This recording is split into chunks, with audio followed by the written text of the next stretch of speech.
So I am, for those of you who know me, like, I'm doing this late right now. It's 5:05. I said 5 o'clock because I was pretty much terrified of doing this, which is why I started saying that I was going to do it so many days in advance.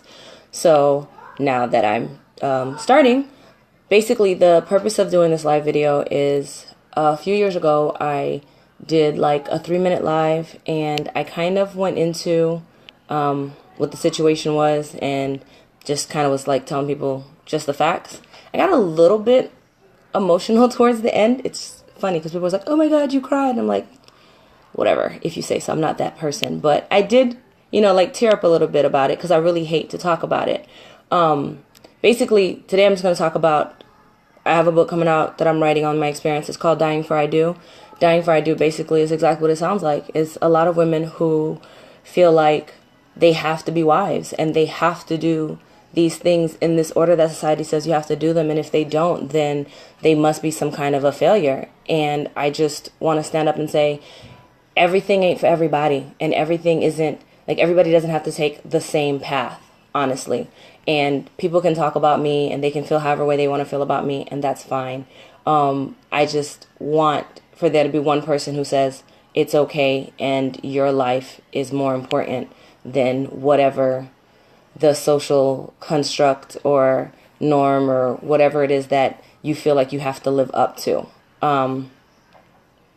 So that's what I'm going to be talking about. Basically, in a nutshell, the situation is that I was engaged and I got married. Well, I had a wedding and it was really beautiful. There's even a couple of our pictures were memed, which is super creepy because I see them all the time. Hey, y'all. I didn't realize people were coming on because I'm like trying really hard not to freak out. Hey, Ayana. Basically, it was like supposed to be my dream come true. I got engaged right before my 30th birthday. I'm Haitian. It's a big deal. I was like one of the oldest in the family to get married, and my family was so super happy, and my mom was just like ecstatic and over the moon. It was everything for her, and I thought it was everything too, honestly. And the closer we got to the wedding, the more unacceptable the behavior was for me in the relationship, the more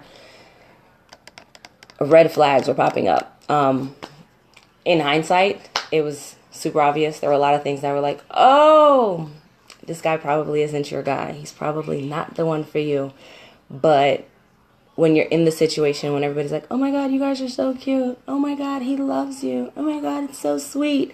It's difficult to see that and to talk about it, especially when you're in a relationship and you like everybody argues in their relationships and everybody has issues in their relationships. You're never just going to be like, oh, we had an argument, it's over. That's not what it is.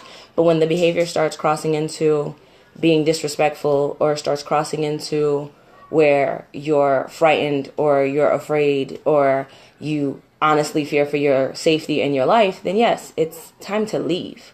It never got to where he put his hands on me. I always feel the need to say that, even though I don't think I should have to explain what the situation was, because at the end of the day,